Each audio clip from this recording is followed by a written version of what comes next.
Brittany went from corporate chaos to global content queen, empowering women everywhere to live unapologetically on their own unique timeline. From egg freezing abroad to over 100 wild dates, beauty secrets, and crying yourself to sleep after a breakup, nothing is off limits in this episode. Brittany talks about cosmetic tweaks, quitting her corporate job in her mid-30s, and navigating the New York dating jungle, which is literally insane. Whether you yourself are single, starting over, or you're just sick of society's bullshit, Brittany is a reminder that you are not behind, you're only just getting started. Welcome to Steph & T, where every week I'm going to introduce you to the people behind jaw-dropping, life-altering, true stories from all over the world. I'm Stephanie Jones, TV host, storyteller, and your partner in crime for the wildest podcast ride you've ever been on. Each episode, you'll hear shocking stories that'll make you realize we humans are capable of anything. Now, let's spill the tea. Brittany, you are literally the modern day Carrie Bradshaw, but you've got much better skincare and a lot less toxic men. Thank God. What's it feel like to be compared to one of the most iconic women of all time? I mean, it's a crazy feeling. I think back to like the hours and hours and hours I devoured the show, never thinking that that would be me. Like, I didn't move away from my hometown until I was 25. And so I just always thought I would get married young and have kids. And I watched the show, but inside I always felt like I wanted a big life. I moved away to California. Once I kind of like met more people in the world and traveled, I just realized like I wanted this big city life. I'm from a town called Seattle, which is very outdoorsy. People go on hikes and I was like, give me a French restaurant and a museum any day. Like, I don't need to go on a hike more than like once or twice a year. So I just found myself in New York and thrived here. And I've been here almost a decade now. It's amazing because you sharing these little glimpses of your life and what that looks like has empowered so many women, myself included. Your solo trips, your egg freezing, like the whole what's expected of a woman timeline kind of rebellion. Yeah. Did you ever think that all of this would become your legacy? It's funny, I ask my mom and my therapist that all the time. I'm always like, did you think that I would be living such a different life? I was in a very American sorority. Out of 30 women that were in my pledge class, I think like 28, 29 are married. Like, I Wow. am such an outlier, you know? And yeah, I think I always had this little voice that I was like, I want to experience it all. I want to have heartbreak. I want to have love. I want to live in different cities. And so it was like in me that I just wanted to go live this big life. But I didn't think I would go so far in such a different direction, you know? But life just happened that way. One, yes, life did happen, but two, you've got such a beautiful, charming charisma. And when you watch your Oh, thank videos, you. you feel like you are there with your girlfriend having that one-on-one conversation. And I think Uh-huh. that's what's just made TikTok just completely fall in love with you. Previously, you were working a very corporate industry. So what Yes. was that moment like where you're like, you know what? Because obviously that's very safe and stable. I'm just going to make the leap and do this whole other thing that was not necessarily the original game plan. So, yeah, I said like I was living in Seattle. I was living a very just regular life. I was in a very long-term relationship with someone from high school. I thought we would get married and then we broke up and then I moved away and I started having all these crazy dating stories. Like, I dated this beautiful Brazilian man and like, I started having situationships. I think the word ghosting started coming about.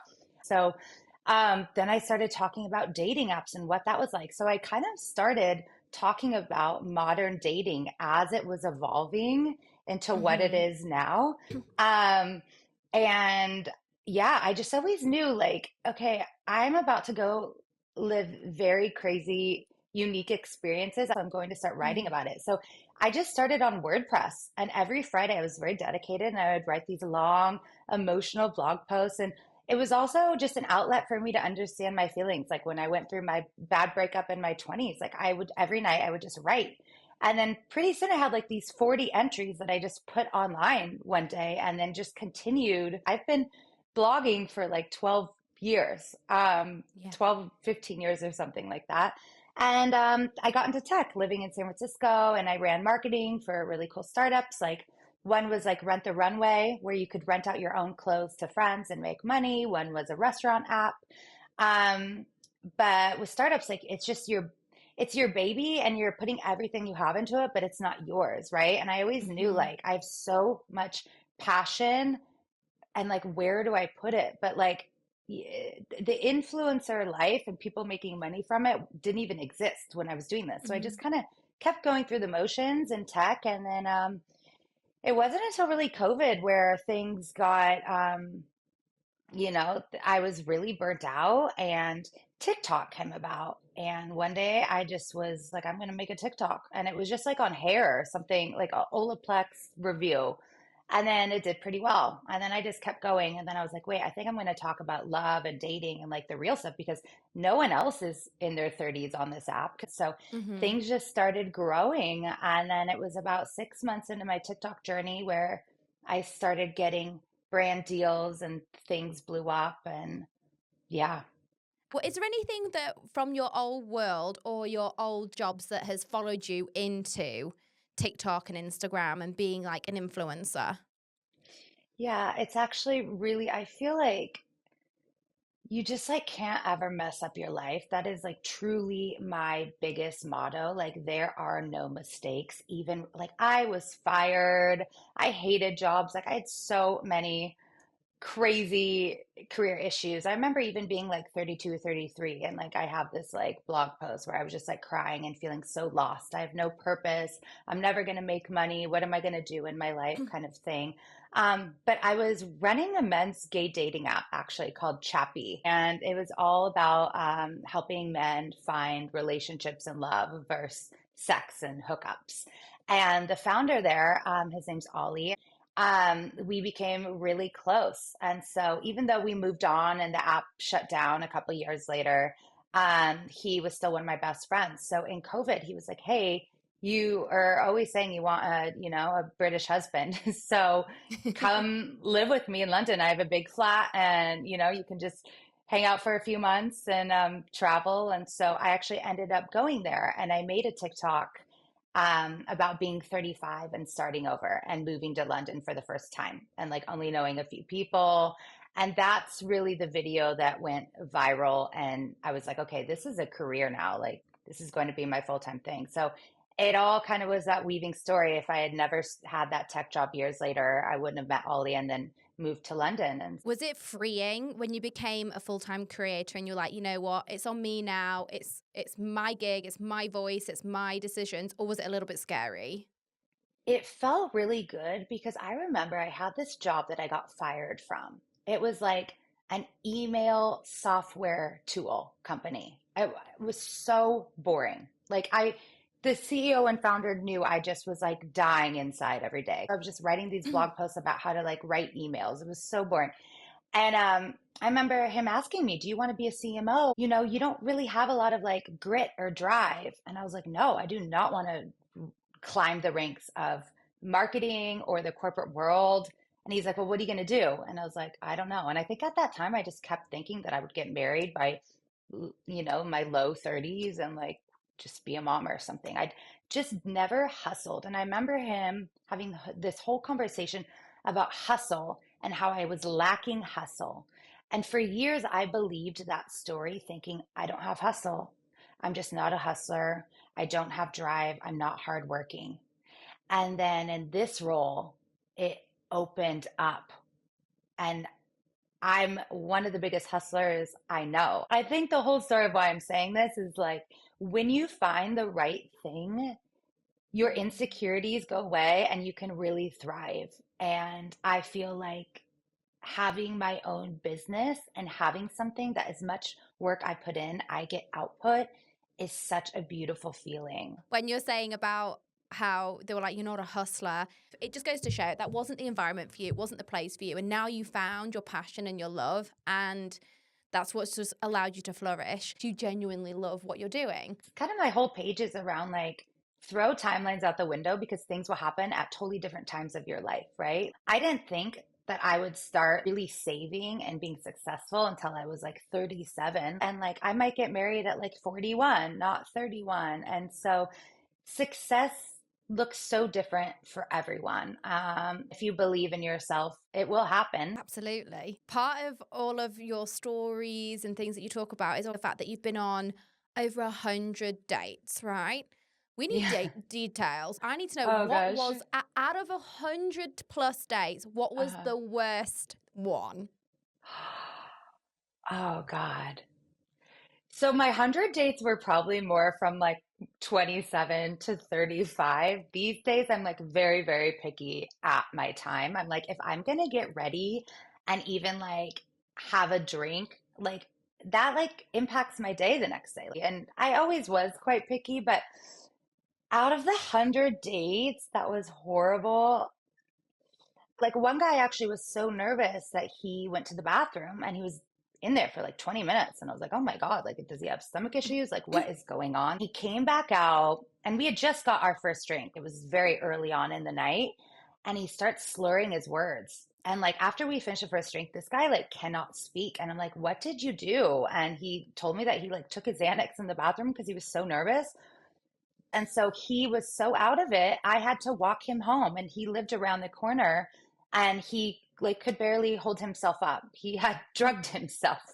So that was really weird to deal with. I've had a guy cry once and it was really sad. I'm such an empath, but there was like not a lot of joy on the date. And I just remember hugging him at the end and being like, this was fun. I mean, not fun because you cried, but it was great meeting you, you know. For the most part, though, like it's hard to have a horrible first date if you do filter ish for the right things and go into it saying, I'm going to just meet a new person. There's always like one weird takeaway you get from like, they tell you like a new type of kombucha that they like, or they're, you know, a movie that they watched, or like if you look at it, like you're just going to gather like little bits of information to carry on throughout your life. It can't be a horrible date, you know? I love that. That's Yeah. very, very, very good advice. Hmm. What is it like dating in New York right now? Is there any hope out there? Is it utter pandemonium? It's pretty bleak. Okay, I'll tell you why. So, also, while I was really working on my career, I always say, like, if I was madly in love in COVID, do you think I'd be TikToking for 8 hours a day? No. Like, you know, it takes like hours to edit these videos. Like, I'm very grateful that I had this space in my life to really focus on my career. So, I didn't really focus on dating at all for years. And I think it's because I went on these 100 dates and I've been in love, and I actually was almost engaged right before COVID, and we broke up like 2 weeks before the pandemic hit. And then within a week, this guy already had a new live-in girlfriend. It was Stop. like the most devastating moment of my life. And so I just was turned off from men. And I was like, okay, the universe does not want me to focus on that. So the past couple of months, I have been dating. It's hard because the apps are just even different than they were. And I'll be really honest, like I'm 39, even though I don't Mhm. look or feel quote unquote what society thinks 39-year-olds are, like you do get filtered out. That number by your photo is not attractive because I don't think men are fully aware of like they just assume like societal rules and like fertility and everything, and they're like, oh, I want kids, I'm going to filter for like 35 and below, you know? Even though more women are having children in their 40s than ever before. Um, so that's kind of hard, I'll be honest, like having an older number next to your name on a dating app. And then also, it's just Mhm. people don't, it's not a humane interaction. Like you'll write a nice message back, then they won't write back ever, or, you know, a week later. And it's just very lackluster. So it's hard, but you know, I'm putting myself out there. I'm actually reading the book Calling in the One right now. I've had several friends do it, and it's this book where there's like a mini lesson for you do it for 49 days. Basically, what it's all about is like energetically putting yourself in your best spot, the best version of Mm-hmm. yourself, so you Mm-hmm. can like radiate love in and out. And it's like a little woo woo. I kind of love this kind of stuff. I'm only like 7 days in of it, but I'm just trying to be open and be out more, just trying to say yes more and Mm-hmm. just believing in my path. Whatever happens, happens. Like I can't sit around and be sad about it.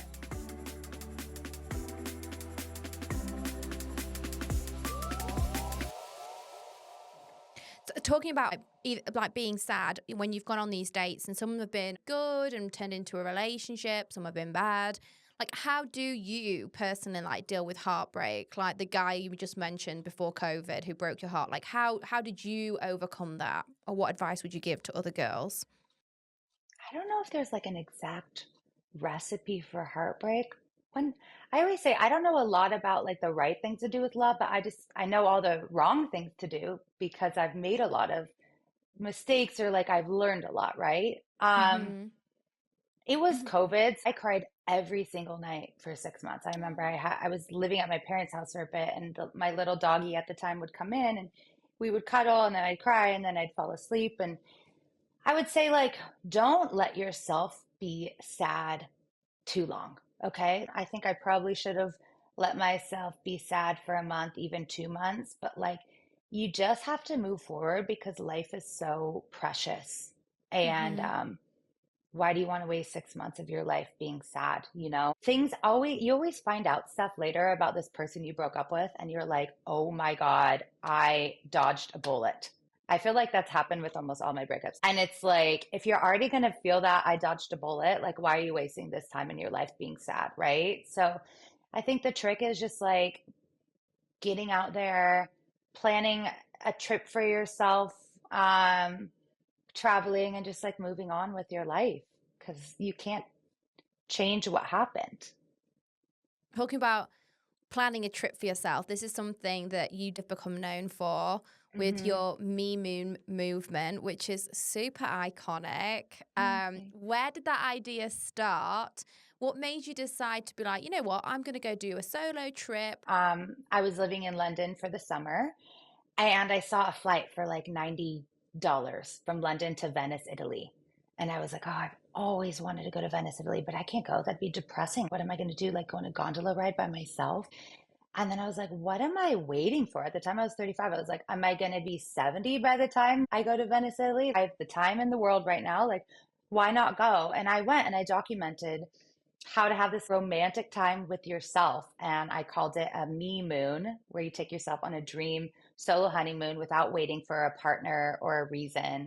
And I had the time of my life. The first day, there was this beautiful little boutique, and I went and I bought this blue silk gown, very Grace Kelly. And then I took myself to the Aman that looks like Versailles inside with mirrors, and I had a drink. And then I took myself on a gondola ride and played Taylor Swift, and I had the best weekend of my life. And I realized no one cares. You also can assume that people think negatively of you when you're sitting there on your own at dinner. If you're dressed up and you're feeling confident, they're probably like, wow, who is this Mm-hmm. girl that's just so brave and just she looks so fabulous sitting over there? I think a lot of people automatically think, oh, everyone's going to think I'm a loser. That's so sad. But no, I was in Venice, Italy. Not everyone else was in Venice, Italy that week. Like, I was so grateful. That really inspired me to start inspiring other women to go on me moons. And I always say, like, the moment that you walk into the hotel room that you bought yourself is so empowering. And it's like going to the gym. You will never regret going to the gym when it's done. You will never regret being on a me moon. When you're in your cool hotel room and you order room service and you have the whole day to do whatever you want, to take as many photos, to shop as much as you want, it's such a freeing and empowering feeling. I've been on a lot of me moons now, and they've inspired tens of thousands of women to go. And it's a really cool feeling knowing that, it'll be one of the best weekends or weeks of your life. And it's cool to know that I helped inspire women to do that. Be honest, have you ever gone on one of your trips? Has there ever been a time when you've gone and you thought, Is everything okay? Did I make a mistake? Is it safe to be here alone? Have you ever had one of those moments where you're like, oh shit, it doesn't matter if it was a man or a woman, but I shouldn't be in this place alone right now? No, because I think that I'm choosing places that I feel quite safe. Like I'm not going to too remote of places. I also tend to stay at hotels versus Airbnbs because I like just like having the hotel to rely on. It feels like you have like your team in the new city with you. They know that you're alone. I'll ask before going to dinner, is it safe to walk home? And sometimes they'll say yes, sometimes they'll say no. I Uber most places at night if I can, but for the most part, I'm just like pretty smart around my surroundings. I don't stay out late, like so I feel pretty safe when I'm going to these places. What would you say to other women that really want to travel alone, but maybe they're a bit scared? Like, what advice would you give? I think a lot of people just are afraid at knowing what they're going to do there. But I always say pick one thing per day to plan your day around. So let's say there's this cool museum I want to go to. I wake up, I'll have breakfast in bed, I'll scroll on my phone, do whatever. That's an hour. I tend to get dressed up on vacation. I love vacation outfits and getting all done up. So there's another hour or two. Then I'll go walk around town. Then by the time it's, 1 o'clock, I'm gonna go see the museum. After then, it's already three. Maybe I'll get a coffee or a little happy hour. I'll go home, I'll get ready, I'll go and watch the sunset somewhere, I'll have dinner. Like the days like fly by. But if you pick like one thing you're going to do per day and kind of plan your day around that, and also don't have these high expectations that you have to be doing 20 things a day. You can just be Mhm. sitting in your room reading or sitting at a cafe. Like, you don't need to be super active. There are some nights where I don't leave the hotel and I just dine in my room or dine at the Mhm. restaurant in the hotel. But it's kind of, me moons are like meant to be like a bit relaxing as well. I love it. It's great advice. I'd also say, too, pick like 3 or 4 days on your first one. Like, if Mm. it's close by, it doesn't need to be this week-long thing. After about 5 days of being solo, even Mhm. myself, I'm like, okay, I like need a little bit more human interactions. Start small. One trip that you did take abroad went viral for you, and that was your egg freezing journey. Hmm. Tell me a little bit about that because that's so personal, and you were so gracious to share that with everybody. Also, you decided to do it abroad. Talk to me about all of that process. What made you decide to do it? What made you decide to do it abroad? Because there's a lot of emotional and physical elements to that too. So you had a lot going on. I always say a mistake I made in my early 30s is that I kind of started the process of egg freezing. I got my blood work and did the scans, and I had a really healthy AMH, and my fertility levels were really great. This was before COVID. And so I took that as, oh, I have lots of time. I'm great. I'm really young inside, like everything's good. But when things are good is when you should actually do it. And so Mm.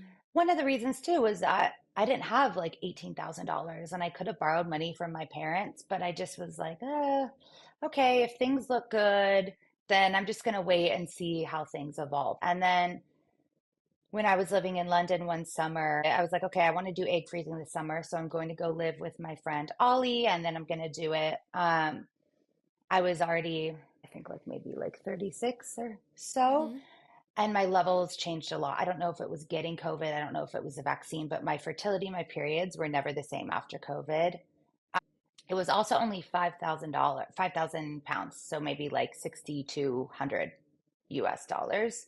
And so I was like, okay, that's a no-brainer. I can afford this on my own. And so I wanted to share this concept with other women because even though it's quite difficult, like you still have to be in a new city for about a month. You have to get the Airbnb, you have to get the flight and living costs and stuff, but it's still the average cost in New York is like 18,000, so it's still going to be like half that. And so we started going through the process, but my body wasn't working well with the medication. About 8 days in, we had to stop the cycle. And I had made this whole thing about how I'm doing it abroad and it's great. And then it didn't work. And then I had to tell everyone it didn't work. I wanted to start talking about fertility issues as a single woman because we hear a lot about IVF issues with couples, but like it doesn't feel like a safe space to talk about IVF or egg freezing issues as a single woman. And there's so many of us that are single doing this, and it feels embarrassing to talk about. And so I chose to kind of redirect that conversation to that. About a year later, I did it again in New York. And I'll still probably do another cycle or two. We'll see. It's a whole process. So When you go into something like that, there are so many unexpected, unless you've done it before, highs and mhm. lows. What would you warn women about that are about to go into the process for the first time? Ooh. Well, I think that summer I was traveling a lot before doing it. I was drinking, I was eating. I probably wasn't taking care of my body as much as I should. When you do egg freezing, you're harvesting eggs that were basically ready 90 days prior. I would say, like, really get your body to like its healthy best spot. It's such a time commitment, it's such an emotional and financial thing that if you're going to do it, like, do it right, don't try to rush it. Um, so I would say that, and also be open to what happens and knowing it's a process. You don't just go to the store, buy eggs, and go home. It can take 3 times. I know women that have had to do it 7 times. Nothing's a guarantee. And I think sometimes a lot of the marketing in these companies will just say, like, do egg freezing for your future. They just make it sound like easy. And it's not. I am a little bit older. When I did it last June, I had to do like 2 weeks of like pre-hormones before even starting the cycle. And I think overall, I had to do like 65 shots over like 3 or 4 weeks. It was intense, So it's a process, but I think personally for me, it's worth to keep trying and to doing it for that peace of mind. But just be open to the outcome and don't feel like you're a failure because the moment that I talked about it not working, I mean, like thousands of DMs of people told me too that it didn't work for them the first time. And then they did a second or third round and then it did. So you just never know.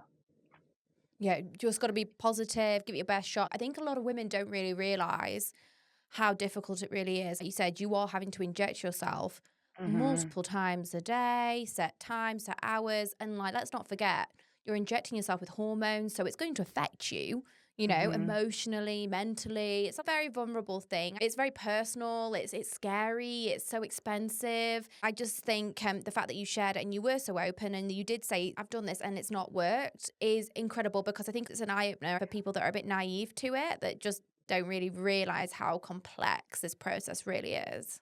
Yeah, it's more complex than you realize. And even like talking to your nurses every day, like sometimes you have to change the medicine like by like a milliliter. It can feel confusing. But I actually went to a dinner last week. There's a new company where you can hire like a fertility coach. So when you do Mhm. egg freezing, they're like a concierge that are with you through the process. It's not like thousands and thousands of dollars, but like it next round I do it. I want to get like a little concierge that I just have for peace of mind because sometimes you're doing the injections at like 8 or 9 p.m. and maybe someone's offline or you have a quick question and you can't get someone on an email or whatever. So it's called Yeah. Lushy, Lushi.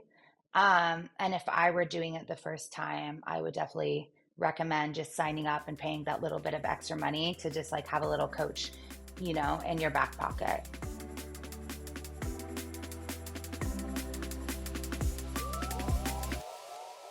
I'm talking about a very different kind of treatment now. One that you are super open about as well is beauty treatments and Hmm. aging and Hmm. skincare. What are some of the things that you tried and been like, this is fantastic, everyone got to do it?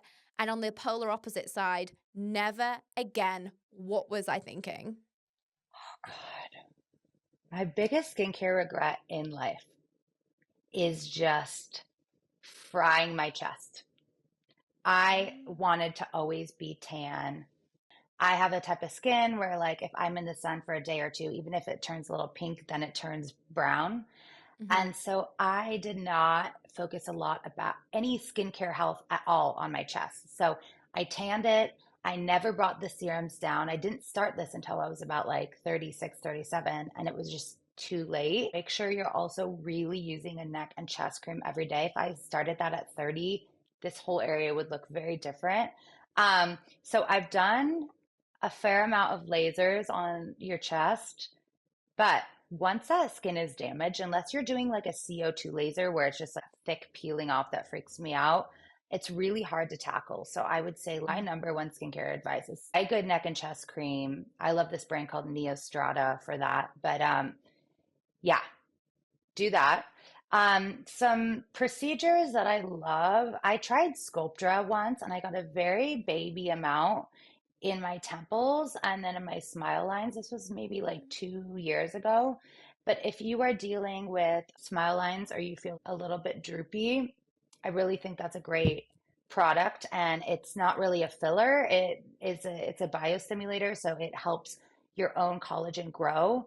I've really never been a filler girl. So I do think that in a way, fillers can tend to age your skin. If you think about it, it's going to stretch out your skin, even micro little Mm-hmm. bits. So when that filler is gone, it's a little stretched out. Do minimal. Lip filler. I definitely had lip filler blindness. I switched to this new thing called Skin Vive that I swear by. I think everyone should do this if they want slightly bigger lips. Mm-hmm. It's not recognized as a filler by the FDA. It's like a hydrating serum and it feels liquidy and it just really adds some hydration and a little bit of shape, but very, very natural. You don't feel it. There are no nodules. I think it's the best way to plump up your lips just a little bit in the most natural way. No one even thinks that I have anything in my lips anymore. So Skin Vive is amazing. And what about one thing that you're like, don't put it on your skin? No, no, no. Or is it mainly like stick away from the fillers? I think like do what's best for your skin. Like if retinol just isn't working, you don't have to do it. Like Mm, I don't know if there's anything that I would say no to. I just always start more gentle and work your way up. You don't need to start with 5 serums every morning. Just start with a vitamin C or start with a hydrating oil. I love the Clarins double serum. That's going to hydrate. It has anti-aging. It's very just basic, quenches your skin. Just start gentle and don't push yourself.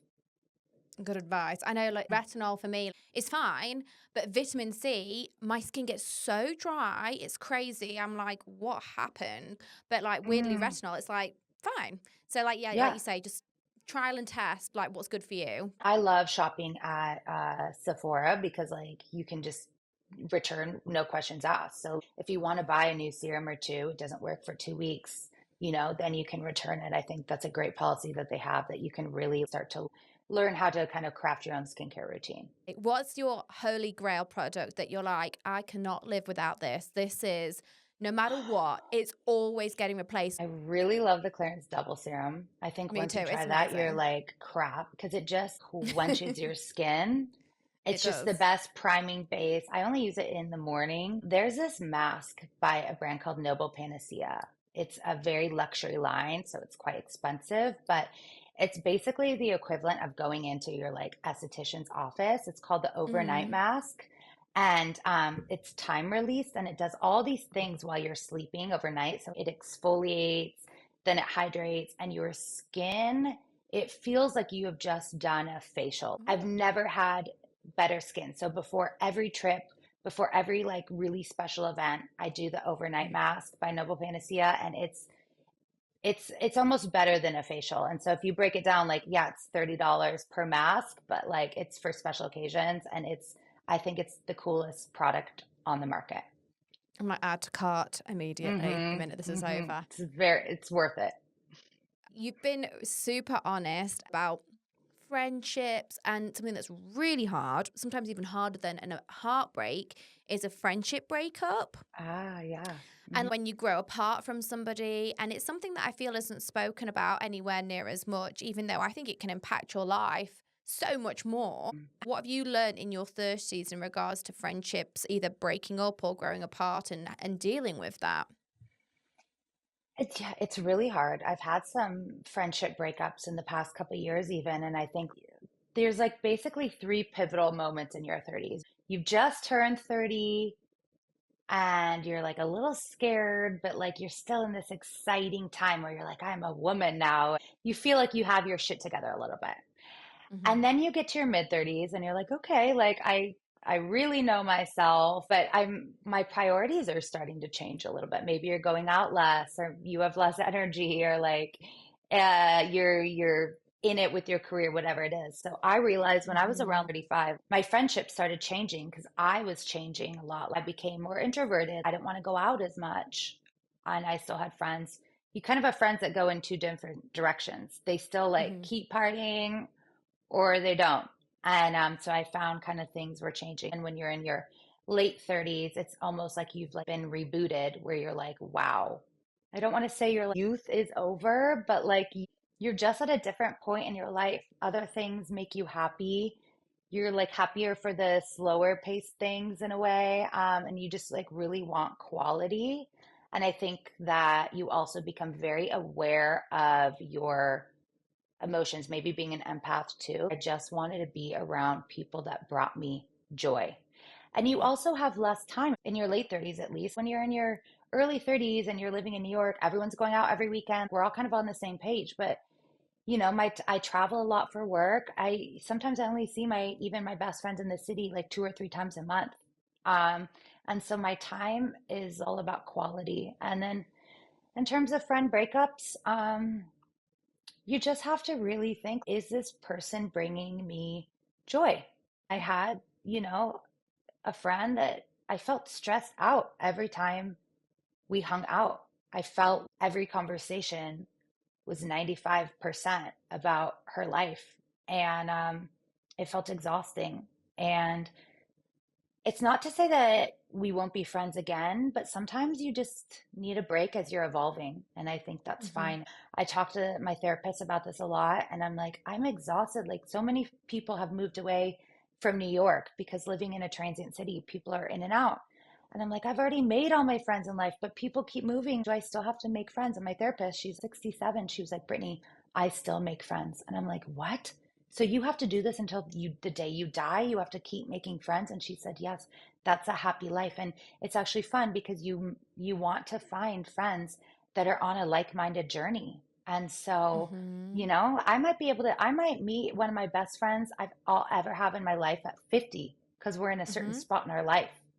Um, so just be around people that bring you joy and pay attention if it's your own insecurities or is it just they're not bringing you joy, And it's okay. Nothing is final. They might come back in your life, but it's okay to take a break. It's funny, like you were saying, you're talking to your therapist and she's older and she's saying you're always making friends. It's a never ending process.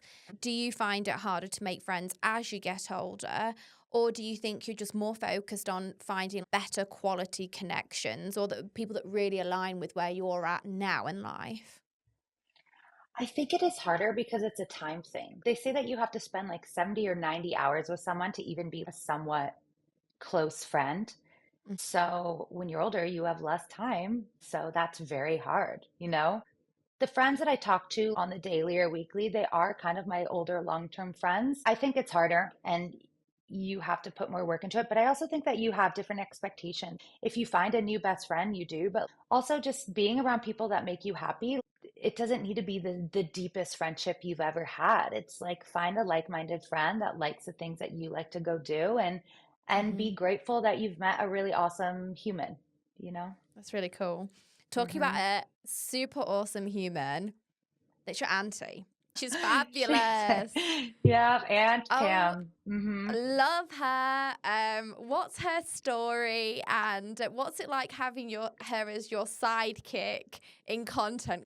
Already got 10 texts this morning and she's on the West Coast. So she's so funny. I mean, we've always been best friends since I was born. She's always been like my closest family member. She was married for like 7 years, wasn't able to have kids. She wanted to, and she did IVF a few times. It didn't work. But she's always just been this really strong, independent figure. And she's had such a full life. And so I think in a way that also helped me feel more confident that I have someone so close in my life that's like being a thriving life. Like if Aunt Yeah. Pam had a birthday party, like 300 people would show up. Like, she is such a liked, um, just such a beautiful community of friends that she's made. Most of her friends are married and have grandchildren. And I'm like, do you think you're any less happy? And she's like, no, our lives are just different, but I'm not any less happy being 73 and single.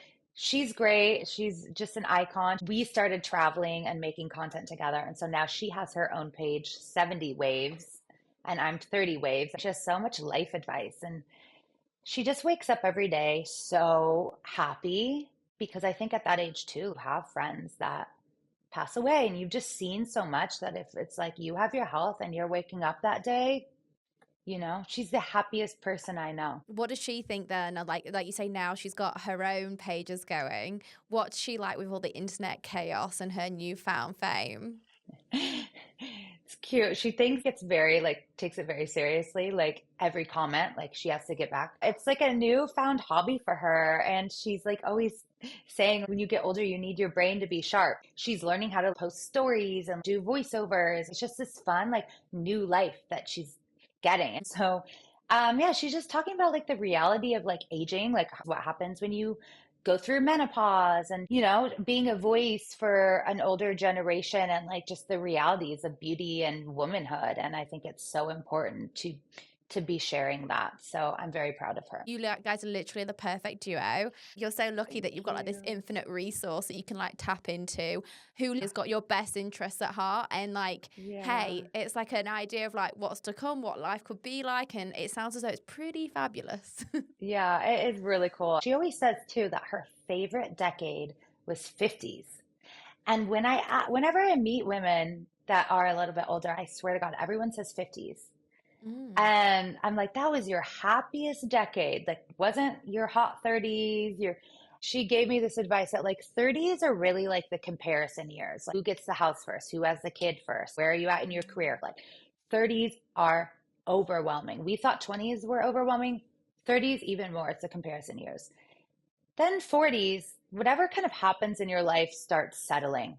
If you got married, if you didn't, whatever career path, even though you can always change, your 40s Mm. start settling. And then 50, like you're settled and you're just living life and you've accepted your journey. And then you just kind of like look at this decade like, this is who I am and I'm Hmm. going to live. And so, yeah, it's a I good love that. reminder that some of our best years are ahead.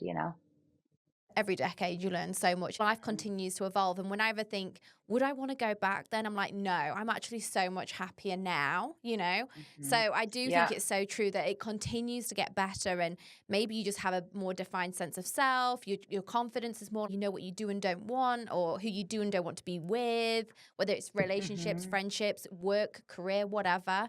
So I'm here Right. for it. Yeah. Yeah. Yes, it's funny, like, when, like, listening to everything, it makes so much sense to me because 'cause I'm like, "Yeah, you pretty much hit the nail on the head." Like, I'm excited for my 40s. I can't wait. I feel like if this is what it's been like so far and I can see the evolving and, like, how much more confident I am, having the confidence to say no or I don't want that, the power of no is huge. I never Mm, had that until literally my mid-30s. I did not have it. I was, like, very right. much Yeah. people pleasing, like, yes, yes, it's okay, I'll do it no matter what. And one day I was like, what am I doing? Be a little bit selfish on what makes you happy. Like at the end of the day, these are our lives. When you turn 39, it's like, okay, this is the last year of this decade. It is the most reflective time. I think about life and death and gratefulness so much. I'm just so grateful, more than I ever have been in my life. And it's not like the material things I've gathered. I am just so grateful for my friends and the life that I've built. It's like end of this decade. It's like glasses are lifted off. It's something I cannot explain. And I've talked to many women that turned 40 and they're like 39 is the most reflective year ever because you're just looking back at your youth now and you're really entering this new chapter. Don't know where I read it, But I read somewhere it's the end of every decade, so like 1929, 39, etc., etc. And it said something like whenever you're entering or leaving a decade and you're about to embark on this new chapter of your life, that's the time when you're most likely to change your career, take on a new hobby and adventure because you're like, fuck it, why not? And I also read, this one is not so good. I read it's the most common time when people have affairs in relationships too, because they'll have this weird looming thing of all relationships end. It's the weirdest thing. Yeah.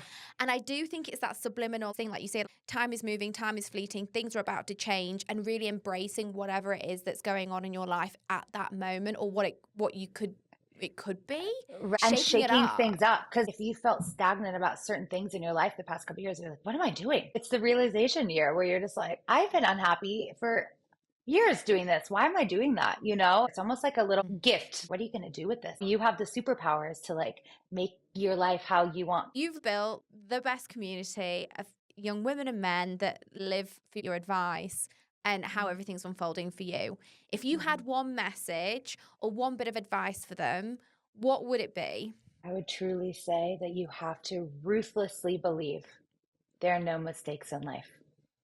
Ruthlessly believe every breakup, every career altering horrible thing that happens, every hardship is putting you on the right path, and you will see the outcome of that. And it might be 1 year, 5 years, 20 years, I don't know. But I look at my life and I was like, that was perfectly designed in such a crazy, chaotic, beautiful way. And so I would say, whatever you're going through now is protecting you and is leading you to where you are, no matter the pain. You have to give in and just believe that. Perfect. We've experienced the 30 waves with you. What are you hoping for in the 40 waves chapter? Honestly, I'm still thinking a lot about motherhood. Is it something that I want to do? Is it my path? Do I have a kid on my own? Do I really want to have a partner and really, start building a life with someone? I think some more home stability in my 40s, just living life and being happy every day, traveling, hanging out with my friends. I love it. Brittany, you're absolutely fabulous. I'm so Thank you excited to for watch how the having rest of your me. journey unfolds. You're lovely. So thank you so much, my honey. Thank you so much. Brittany literally is proof that your best life doesn't start at a certain age. Whether you yourself are freezing your eggs, booking a solo flight, or surviving your fifth heartbreak, you're not late. You're actually right on time for you. If this episode lit a fire underneath you, share it with your ride or die, your group chat, or maybe that one friend who's literally terrified to go to brunch alone. Until next time, guys, stay bold, book that damn trip, and do not wait for someone to buy you the ring before you go and book your hotel suite. Thank you so much for listening. Give it a like, follow, share, and I'll be back next week.